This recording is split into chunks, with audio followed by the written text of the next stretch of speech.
আসসালামু আলাইকুম সুপ্রিয় ভিউয়ার্স, আমি আপনাদের সামনে একটি গাছ নিয়ে প্রদর্শন করলাম। সেই গাছটি হচ্ছে বরই গাছ।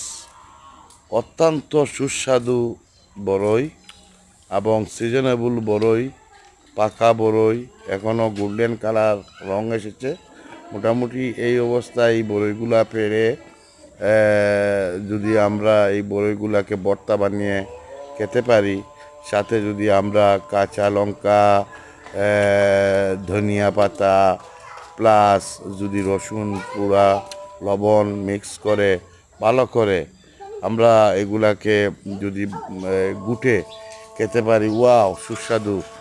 শুনেই মুখে জিভে জল চলে আসে।